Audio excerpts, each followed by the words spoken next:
CEO ကအလုတ်သမားရောင်ဆောင်ပြီးသူ့ကုမ္ပဏီလက်အောက်ကစောက်လုပ်ရေး site တစ်ခုကိုစစ်ဆေးဖို့သွားခဲ့ပါတယ်။အလုတ်သမားတွေကဟင်းရည်ကျဲကျဲပဲတောက်နေရချိန်မှာ site ကြီးကြပ်ရေးမှုကတော့ငါးကြီးသားကြီးတွေနဲ့တခန်းတနာစားတောက်နေတာကိုသူတွေ့လိုက်ရပါတယ်။သူကဒေါသကိုအတက်နိုင်ဆုံးထိန်းထားပြီးသူ့ရဲ့ကိုရေးရဇဝင်ကိုပေးခဲ့ပေမဲ့ကြီးကြပ်ရေးမှုကသူ့ကိုအညစ်ပတ်ဆုံးနဲ့အပင်ပန်းဆုံးအလုပ်တွေကိုပဲတန်းခိုင်းလိုက်ပါတယ်။ကြီးကြပ်ရေးမှုက site ထဲမှာဘေးကင်းလုံခြုံရေးအုပ်ထုပ်ဆောင်မှုမဖြစ်မနေလိုအပ်ပြီးအုပ်ထုပ်တစ်လုံးကို200ပေးရမယ်လို့အတင်းကျပ်ပြောပါတယ်။ဒါပေမဲ့ CEO ကအုပ်ထုပ်ရဲ့အရေးသွေးအယံ့ညံ့နေတာကိုတွေ့သွားပါတယ်။သူကအုပ်ထုပ်ကကျိုးကိုအသာလေးဆွဲလိုက်ရုံနဲ့တင်ပြတ်သွားခဲ့ပါတယ်။အဲ့ဒီနောက်သူအခုလေးတင်ဝယ်ထားတဲ့အုပ်ထုပ်နဲ့ကြီးကြပ်ရေးမှုစောင်းထားတဲ့အုပ်ထုပ်ကိုတိုက်ကြည့်လိုက်တဲ့အခါသူ့လက်ထဲကအုပ်ထုပ်မှာချက်ချင်းပဲအပေါက်ကြီးဖြစ်သွားပါတယ်။ CEO ကသူ့ရဲ့ဒေါသကိုထပ်ပြီးမထိန်နိုင်တော့ပါဘူး။သူကကြီးကြပ်ရေးမှုကိုအလုပ်သမားတွေအတွက်အစားအသောက်ညံ့ဖျင်းတာတွေမကပဲအလုပ်သမားတွေရဲ့အသက်အန္တရာယ်ကိုပါဂရုမစိုက်ဘူးဆိုပြီးဒေါသတကြီးဆွဆွဲလိုက်ပါတယ်။ဒါပေမဲ့ကြီးကြပ်ရေးမှုကဒီနေရာမှာသူတာဆရာကြီးလို့ပြောပြီး CEO ကိုအလုပ်ထုတ်မယ်လို့ချင်းချောက်ယုံတင်မကပဲထိုးဖို့တောင်စူးစမ်းခဲ့ပါတယ်။အဲ့ဒီအချိန်မှာပဲ project manager ရုတ်တရက်ရောက်လာပါတယ်။ကြီးကြပ်ရေးမှုကဒီအလုပ်သမားတစ်ဟာ manager ဝယ်ထားတဲ့အုပ်ထုပ်တွေအပေါ်ကန့်ကွက်နေကြောင်းအစီရင်ခံလိုက်ပါတယ်။ဒါပေမဲ့ manager ကကြီးကြပ်ရေးမှုကိုပါရိုက်လိုက်ပါတယ်။ဘာလို့လဲဆိုတော့ဒီ site ကို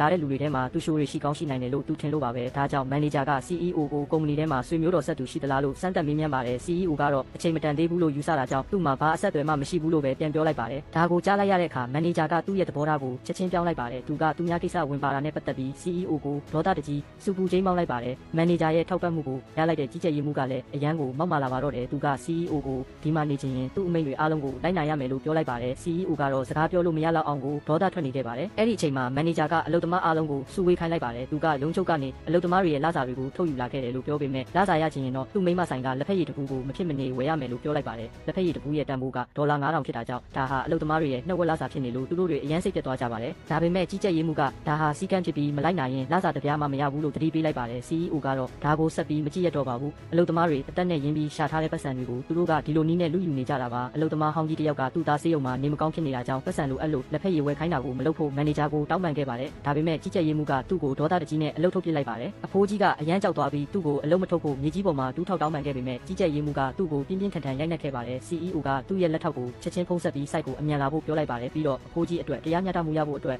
သူ့ရဲ့အဆင့်တန်းကိုဖွင့်ပြောလိုက်ပါတယ်။ဒါပေမဲ့မန်နေဂျာကတော့သူ့ရဲ့အဆင့်တန်းကိုလုံးဝမယုံကြည်တဲ့အပြင် CEO ကိုပါတိုက်နှက်ဖို့အမိန့်ပေးခဲ့ပါသေးတယ်။အဲ့ဒီအချိန်မှာပဲရုံးချုပ်ကလူကြီးတစ်ယောက်စစ်ဆေးဖို့လာနေပြီဆိုတဲ့သတင်းကိုမန်နေဂျာရရှိခဲ့ပါတယ်။တိတ်မကြခင်မှာပဲ CEO ရဲ့လက်ထောက်ရောက်လာတဲ့အခါမန်နေဂျာကခန်းခန်းနာနာကြိုဆိုဖို့ပြင်ဆင်ထားပြီးတန်ဖိုးကြီးလက်ဆောင်တွေနဲ့မျက်နှာချိုသွေးပါတော့တယ်။ဒါပေမဲ့လက်ထောက်မလေးကတော့ဘာမှမူရမှမပြပဲတည်ငြိမ်နေခဲ့ပါတယ်။သူမကကုမ္ပဏီရဲ့ဒီကပ္ပကောင်နှစ်ကောင်ကိုထိုက်တန်တဲ့တန်ဖိုးပေးခိုင်းမှုအဆင်သင့်ဖြစ်နေခဲ့ပါတော့တယ်။